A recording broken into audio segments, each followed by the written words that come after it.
Yorana Manahao et bienvenue dans Manava, votre émission Info Service. Les traumatismes vécus par les parents peuvent influencer le développement émotionnel des enfants, même sans être directement exprimés. Peut-être que vous, sans vous en rendre compte, vous êtes victime d'un traumatisme d'enfance et vous l'aurez deviné, on parle aujourd'hui de ce lien entre les parents et les enfants et plus précisément du traumatisme intergénérationnel. Ce mot fait peur, mais ne vous inquiétez pas, on va le définir ensemble avec nos invités.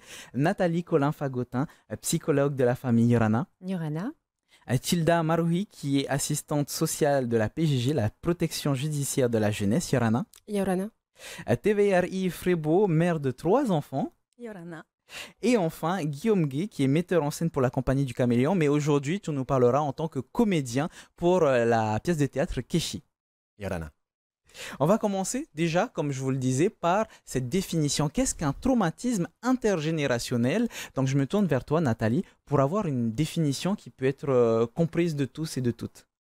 Alors, le traumatisme, c'est un événement, quelque chose qui va nous marquer durablement et qui va avoir des conséquences sur notre existence. Et intergénérationnel, ça implique le fait que la génération suivante, en fait, est marquée. Et on va retrouver dans les traumatismes des choses qui sont vraiment majeures. Par exemple, les conflits armés, les guerres qui ont produit des traumatismes de cette nature-là ou des drames vraiment majeurs. Mais ça peut être aussi des choses qui sont plus à l'échelle d'une famille. Par exemple, un meurtre ou une maladie très grave ou quelque chose qui a...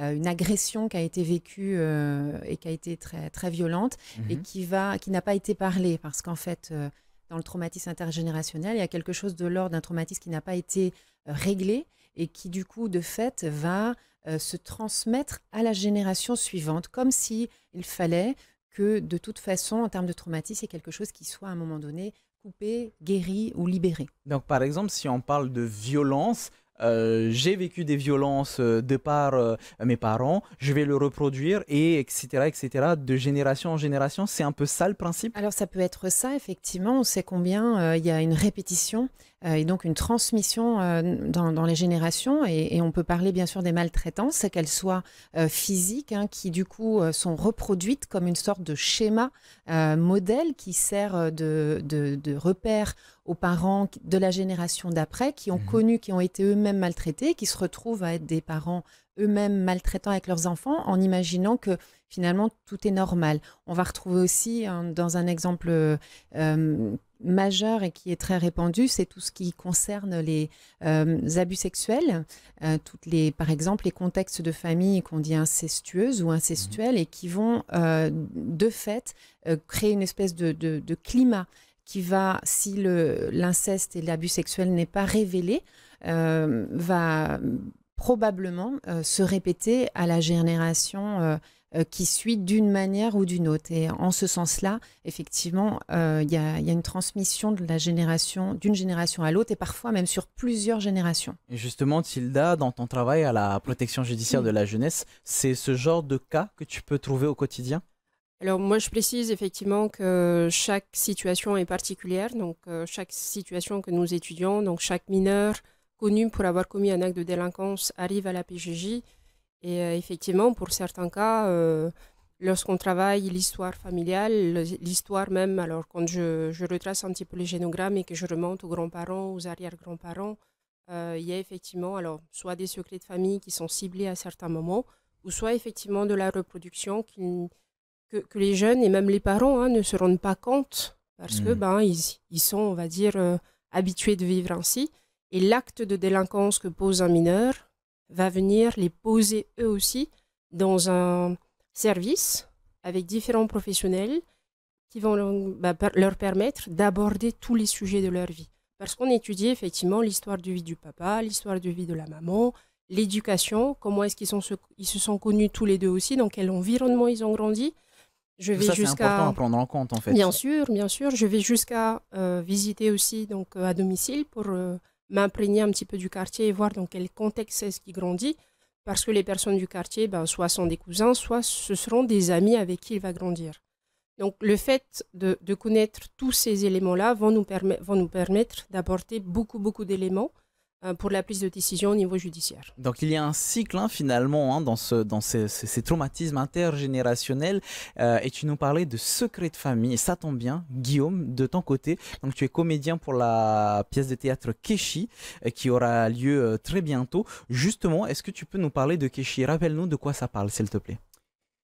Alors c'est difficile de, de parler de Keshi sans dévoiler, sans spoiler l'histoire, mais rapidement c'est l'histoire d'un jeune Polynésien qui apprend assez rapidement dans la pièce qu'il va devenir papa et qui, bien justement, pour assumer cette paternité, a besoin de savoir d'où il vient, quelles sont ses racines, parce que sa maman lui était justement de longue date bien l'origine de sa paternité et l'identité, on va dire, de son père. Donc il va lever le voile sur un certain nombre de choses qui lui sont tues, de secrets de famille, et puis découvrir son passé. Alors ça traite bien précisément justement de cette transmission à travers les générations, de cet héritage aussi qu'on porte, parce qu'il y a évidemment un drame familial, plusieurs d'ailleurs drames familiaux qui sont relatés dans cette pièce.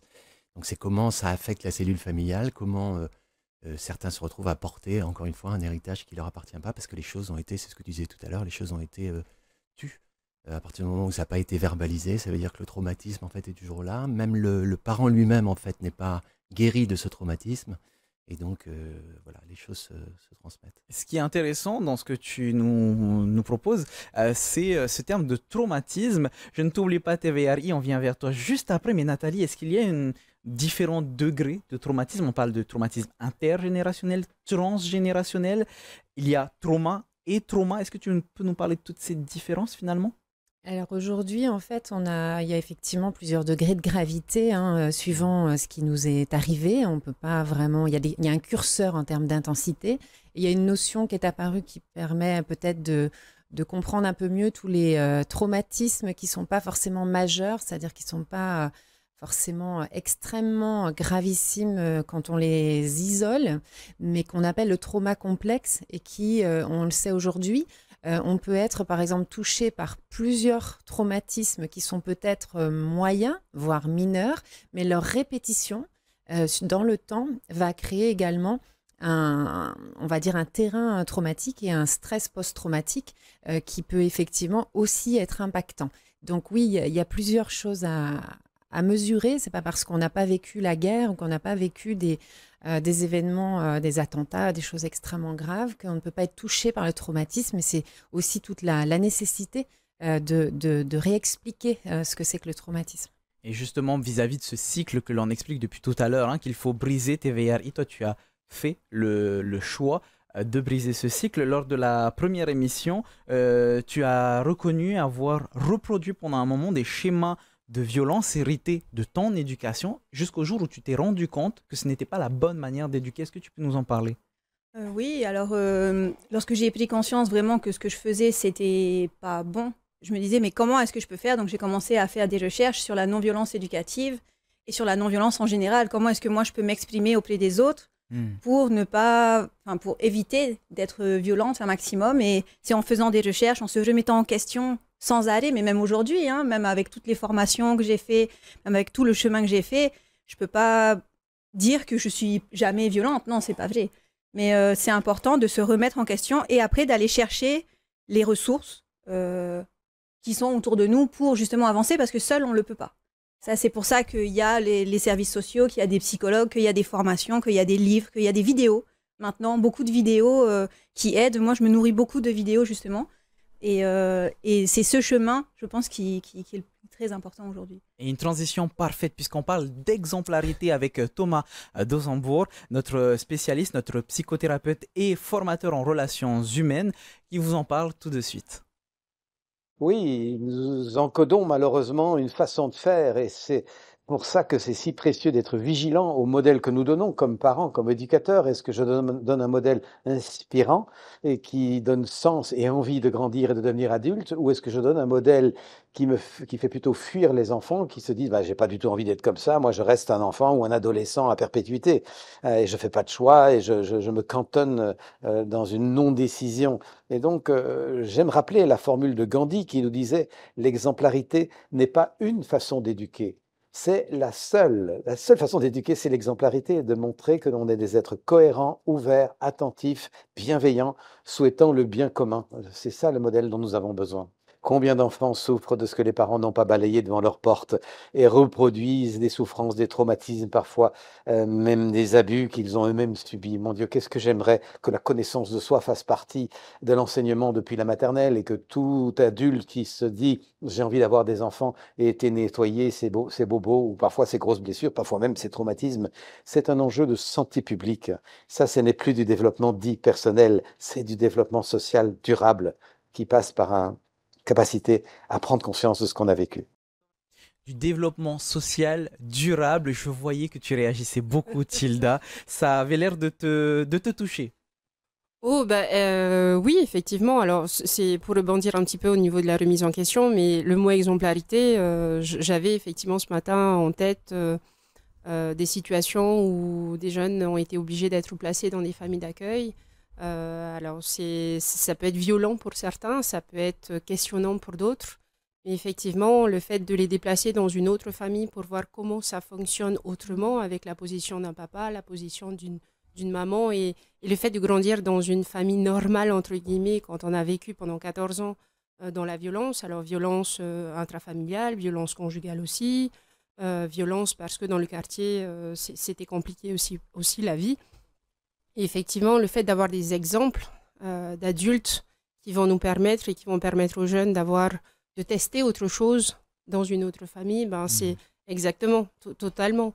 Donc, chaque situation a sa particularité, mais oui, je suis d'accord là-dessus parce que les jeunes, en tout cas, les mineurs qu'on suit au niveau de la justice, ont besoin d'un exemple, ont besoin d'affection, la base, d'affection, de beaucoup, beaucoup d'amour, et qu'on leur dise la vérité, qu'on leur explique les choses en disant voilà ce que papa a vécu, voilà ce que maman, et de faire des liens entre tout ça pour qu'ils ne se sentent pas responsables de ce qui se passe dans sa vie.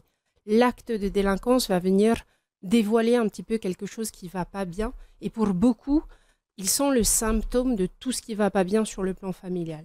Et pour la remise en question, il faut avoir la capacité de le faire. C'est hyper compliqué de le faire. Oui. Il faut arriver à avoir ce déclic pour se dire, tiens, c'est l'amour de ma vie, cet enfant, il faut que je fasse quelque chose pour essayer d'évoluer.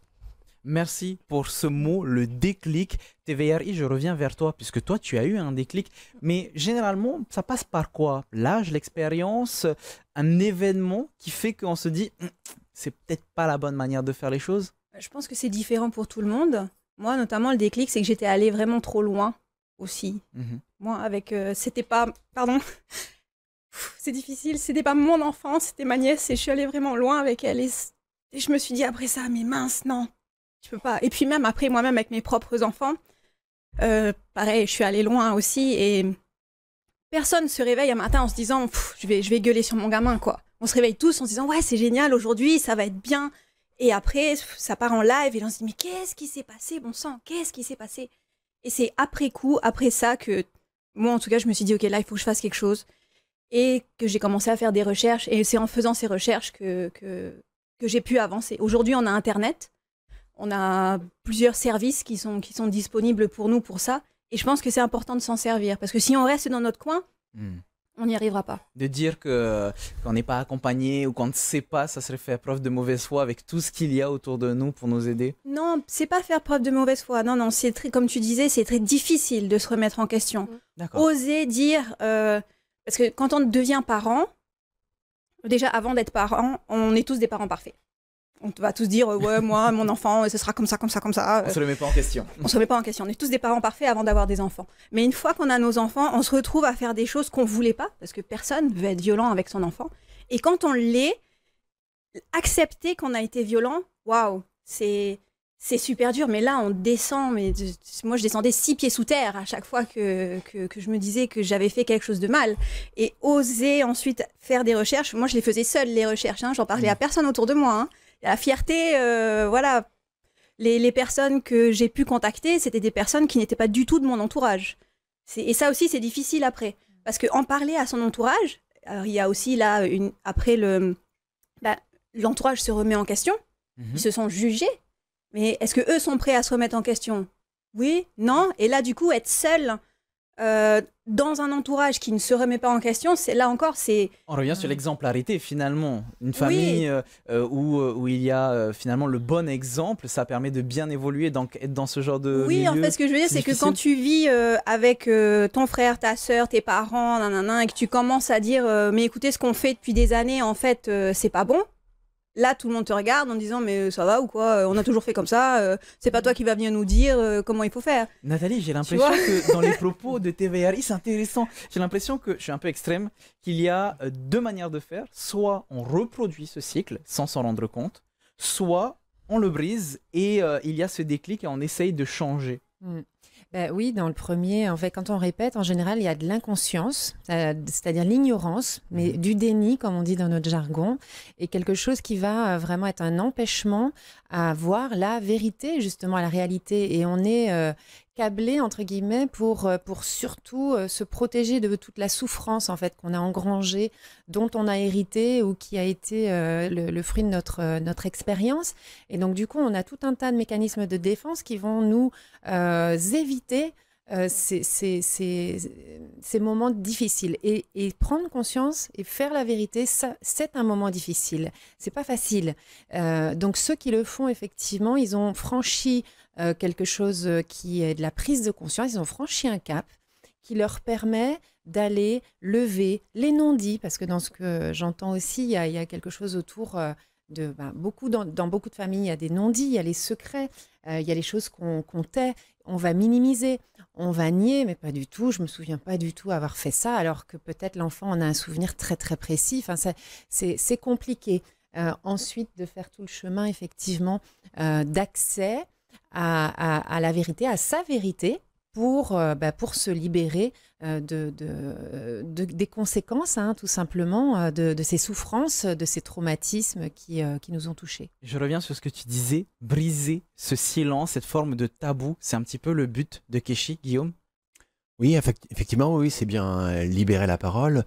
On parle de non-dit, de secret depuis tout à l'heure, donc ça veut dire que effectivement, pour la personne qui est en souffrance, qui ressent des difficultés à vivre de façon épanouie et libre, eh bien, il doit aller justement chercher justement cette vérité, aller fouiller en fait, et des fois pas juste dans la génération d'avant, des fois plus encore.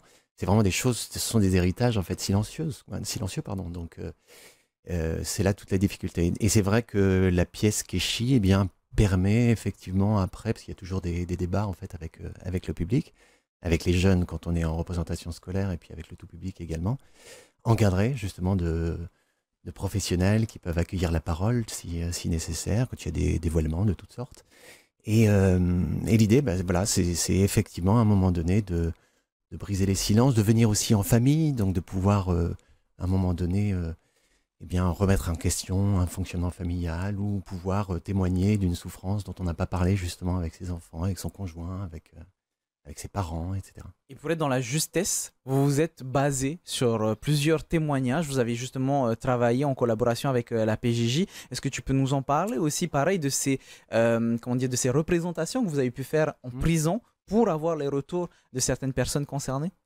Alors c'est presque le fonctionnement inverse, c'est-à-dire qu'au départ on avait envie en fait de créer une pièce qui parle de la famille, qui parle des violences intrafamiliales, mais d'une manière générale, donc je veux dire variée, ou même les tensions à l'intérieur des familles, les choses qui créent, on va dire, de l'affrontement, de la rugosité, on va dire, entre les uns et les autres. Et puis on a fait tout un tas d'ateliers d'écriture dans les quartiers auprès des jeunes qui sont accompagnés par la PJJ en détention. Et ce qui revenait de manière récurrente et de façon évidente, c'est effectivement, ce sont les secrets de famille, tout ce qui est tu, les mutismes, les non-dits, on va dire. Et ça nous a sidérés de voir à quel point c'était récurrent, à quel point tous les témoignages en fait convergeaient vers ça, vers des fardeaux en fait qu'on porte. Alors qu'on porte soit de manière consciente, parce qu'effectivement on a été soi-même victime de violence, on parle d'un cycle depuis tout à l'heure qu'on est susceptible de reproduire, mais je tiens à préciser là qu'on n'est pas obligé de reproduire ces cycles, bien évidemment.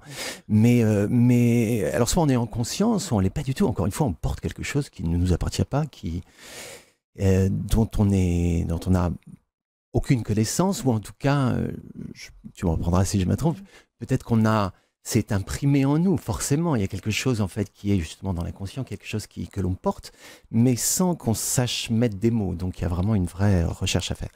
Et donc ce sont voilà, tous ces rencontres, tous ces écrits en fait qui ont nourri notre réflexion. Et une fois qu'on a eu écrit cette fiction, ensuite on est allé la jouer déjà devant des professionnels.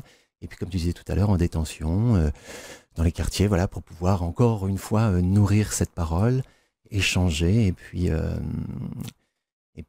aller vers cet objectif dont on parlait tout à l'heure de libération de la parole. Et ce qui est important, c'est dans ce silence, parfois il est imposé ou il est là parce qu'on pense bien faire, ne pas justement passer ce bagage, ce lourd bagage aux enfants.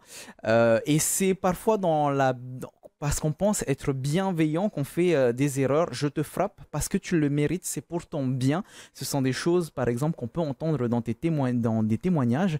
Donc en pensant bien faire, c'est pas forcément la bonne marche à suivre, que ce soit sur les silences ou sur la manière d'éduquer Nathalie. Oui, malheureusement, c'est une réalité. Et effectivement, la bonne volonté ne suffit pas à bien faire. Sinon, ça se saurait. On est tous pleins de bonne volonté, les uns et les autres. D'ailleurs, on est souvent, la plupart du temps, persuadés qu'on est dans le bon chemin, dans notre bon droit, qu'on fait bien les choses, jusqu'au jour où il y a ce déclic ou peut-être cette humilité à accepter qu'effectivement, on n'est pas des êtres parfaits, avec des degrés plus ou moins différents, et que ce n'est pas pour ça que tout s'effondre. Parce qu'évidemment, il y a d'autres thématiques qui me semblent être en lien, par exemple autour de l'ego, du besoin aussi de se sentir quelque part suffisamment, avoir une estime de soi suffisamment bonne pour pouvoir tenir. On peut avoir beaucoup de difficultés à se remettre en question par rapport à notre histoire ou à la fragilité de notre ego. Et puis la honte, aussi peut nous amener à ne pas dévoiler, à ne pas parler, à ne pas transmettre. Donc, je vais juste quand même nuancer en disant qu'on peut dire ça, je te frappe, c'est pour ton bien, dans le plus grand la meilleure volonté, enfin une intention qui semble pas... Qui semble être bienveillante en tout cas. Alors, je ne vais pas mettre le mot bienveillant, ça me gêne un peu de mettre de la bienveillance sur ça, oui. Mais en tout cas dans l'ignorance, avec une sincère intention de faire bien. Mais malheureusement, il y a aussi des cas comme celui-là où se greffe à cette démarche une intention de faire mal ou d'avoir un rapport à ses enfants qui est un rapport de pouvoir, d'emprise ou de quelque chose de l'ordre de tu es à moi, tu es ma propriété et je fais ce que je veux avec toi. Et là, évidemment, il ne s'agit même plus de bonne intention, il s'agit d'un rapport et d'une représentation complètement biaisée, erronée et malsaine du lien parent-enfant. Et là, c'est une toute autre dimension. Tilda, je te voyais réagir. Oui, effectivement, moi je rebondis sur tout ce que Nathalie vient de dire.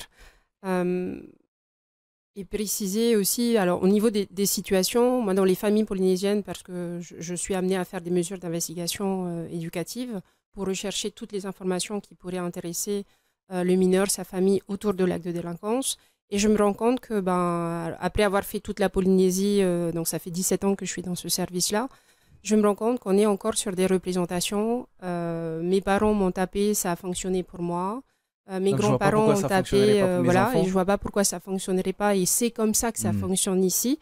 La loi française est venue poser l'interdiction de taper mes enfants. Pourquoi la loi française vient? Alors on rappelle effectivement dans toutes les interventions qu'il y a la Convention des droits de l'enfant et que c'est pas une loi française, c'est une loi internationale par rapport à l'enfant. Et moi, c'est vrai que je m'appuie sur la justice, parce que je suis employée du service de la justice. Alors, sur la justice, pour venir recadrer un petit peu les choses et dire que peut-être que plutôt que de taper, il faudrait se rappeler que ça a fait mal en tant qu'enfant, quand nous on était enfants, quand les parents étaient enfants, et qu'aujourd'hui, on va apprendre à parler. Parce que là aussi, sur le plan de l'éducation au sein des familles, il y a beaucoup de travail à faire, beaucoup de mots à poser, moi, les grands-parents, les arrière-grands-parents, enfin en tout cas la plupart des familles que j'ai rencontrées, ils ont beaucoup de mal à s'exprimer parce qu'ils ne s'expriment pas. Ils n'ont pas eu le droit de le faire lorsqu'ils étaient à l'école, quand ils étaient petits. Et du coup, le pouvoir, la force c'était comme ça qu'on a essayé le respect, quoi, qu'on installait le respect. Est-ce qu'il y a un conseil très rapidement, on est sur la fin d'émission TVRI, tu pourrais donner à des parents qui se reconnaîtraient dans ces violences, dans ce cycle qui le reproduirait, un conseil? Alors je dirais déjà, c'est de se pardonner, parce que ça aussi c'est dur, et d'aller chercher des solutions autour d'eux.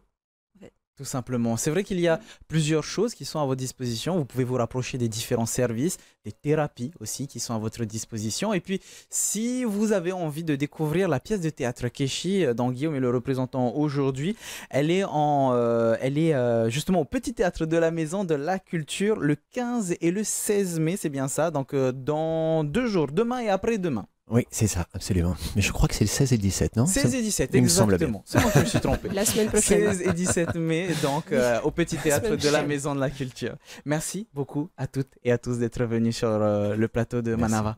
Merci beaucoup. Et voilà, c'est la fin de notre émission. Merci beaucoup de nous avoir suivis. Bonne soirée sur TNTV avec votre VA Tahiti. Maruri Totato Farerir A, Trahuma Parhana.